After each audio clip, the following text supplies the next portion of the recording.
Hi friends, welcome to our YouTube channel Pugmarks and Initiative. I hope you all find yourself in pink of your head and ocean of mood. कवि रहीम का एक दुआ है, करत करत अभ्यास के जड़मति होत सुजान, रसरी आवत जात के सिल पर पड़त निशान. यानी by practicing more and more, a fool can become wiser. एक व्यक्ति जो अभ्यास करता है, जो प्रैक्टिस करता है, जितनी बार वो प्रैक्टिस करता है उससे वो उतना ही बुद्धिमान बनता है. जिस तरह हिंदुस्तान में क्या होता है कि कुएं से पानी निकाला जाता है और कुएं से जब पानी निकाला जाता है तो बाल्टी में रस्सी बांधकर उसको कुएं में डाला जाता है और जब उस रस्सी को खींचा जाता है, बाल्टी जब भर के बाहर आती है तो जो पत्थर या सिल जो होता है उस पर उस रस्सी के निशान पड़ जाते हैं. तो एक रस्सी भी अपना इम्प्रिंट उस पत्थर के ऊपर छोड़ जाती है. इसी तरह से अगर आप बार बार प्रैक्टिस करते हैं, अभ्यास करते हैं, तो आप उस फील्ड के मास्टर हो जाते हैं. The more you practice the more you grow.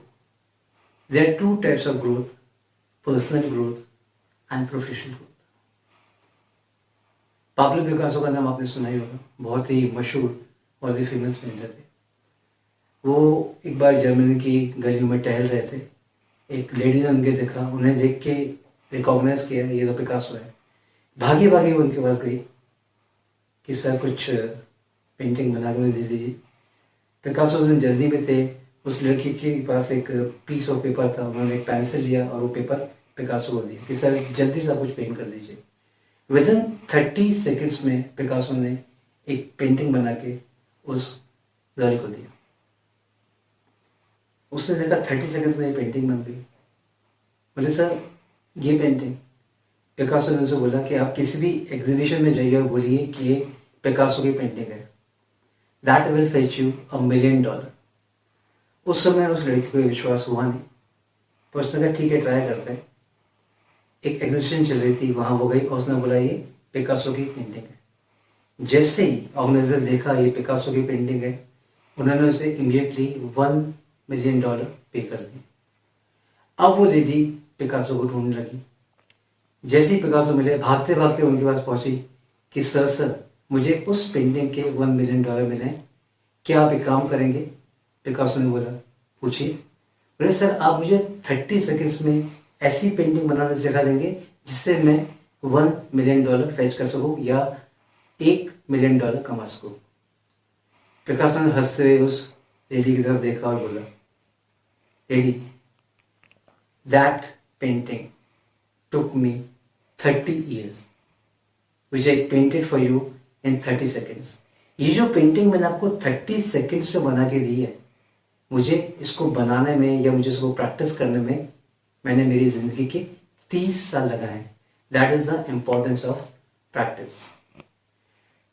Indian hockey में एक बहुत ही फेमस प्लेयर हुए हैं जिन्हें विजार्ड ऑफ हॉकी कहा जाता है, मेजर ध्यानचंद.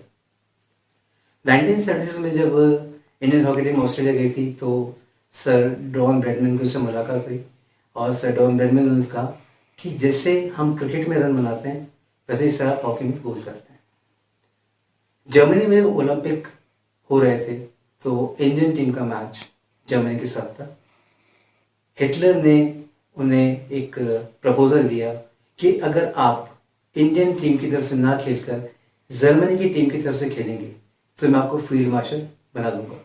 मेजर ध्यानचंद ने ये बहुत पोलाइटली ऑफर को ठुकरा दिया.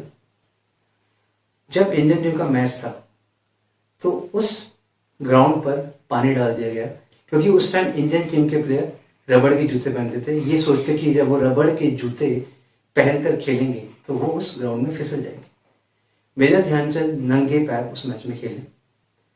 3 बार उनकी हॉकी स्टिक को चेक किया गया कि क्या इसमें कुछ चुंबक जैसी चीज तो नहीं है कि बॉल उनकी स्टिक पे आके चिपक जाती है. इंडिया ने वो मैच 8-1 से जीता. मेजर ध्यानचंद के बारे में कहा जाता है कि जब वो प्रैक्टिस करते थे तो रेल की पटरियों पे बॉल को ड्रिबल करने की, ड्रिबलिंग यानी बॉल को हॉकी स्टिक से लेके ऐसे प्रैक्टिस करते थे और वो आपका जो रेलवे ट्रैक की जो पटरियां होती थी उससे वो बॉल नीचे नहीं जाती थी. इतना ज्यादा उन्होंने प्रैक्टिस किया था कि बॉल उनके स्टिक पे जैसे आगे चिपक जाती थी. कई बार उनके स्टिक को तोड़ के भी देखा गया पर कुछ नहीं मिला. ये प्रैक्टिस का ही कमाल था दोस्त. एंटोनी रॉबिन्स अमेरिका के बड़े फेमस मोटिवेशनल स्पीकर हैं और काफ़ी पुअर फैमिली को बिलोंग करते थे और एक टाइम था काफ़ी गरीब थे वो। और जिस टाइम उनका वीकली जो पेमेंट था $40 का था, वो अपने लैंडलॉर्ड से मिले। उनका लैंडलॉर्ड जो काफ़ी पुअर था, देखा उन्होंने कि वो काफ़ी रिच हो गया, काफ़ी उसके ठाट हो गए, उसका लाइफस्टाइल चेंज हो गया। तो टोनी रॉबिन्स ने पूछा कि आपने ऐसा क्या किया? तो उन्होंने उन्हें बताया कि उन्होंने कुछ सेमिनार अटेंड किए, मोटिवेशनल सेमिनार अटेंड किए और वो स्पीकर थे जिम रॉन। तो रॉबिन्स ने कहा कि मैं भी वो सेमिनार अटेंड करना चाहूँगा। तो लैंडलॉर्ड ने कहा कि आप शायद अफोर्ड नहीं कर पाएंगे क्योंकि उसकी फ़ीस $35 है। टोनी रॉबिन्स ने कुछ देर सोचा, फिर उनका ठीक है, मैं अपना एक वीक का जो सैलरी है वो मैं इसमें लगा देता हूँ, कोई दिक्कत नहीं, मैं अटेंड करके देखता हूँ। उस सेमिनार ने इतना अफेक्ट किया टोनी रॉबिन्स को, इट वाज मेस्मराइजिंग। वो कहते हैं कि मैं सुनकर बिल्कुल दंग रह गया कि जैसे मैं उनका फ़ैन हो गया। उन्होंने जिम रॉन के साथ काम किया और आज वो अमेरिका में किस पोजीशन पे आप अच्छे जानते हैं। Simply sheer practice from a truck driver to a biggest motivational speaker of United States of America। ये सारी कहानियाँ दोस्तों आपको बताती हैं कि अगर आप प्रैक्टिस करते हैं तो प्रैक्टिस आपको परफेक्ट बनाती है। I hope you like this video. Thank you.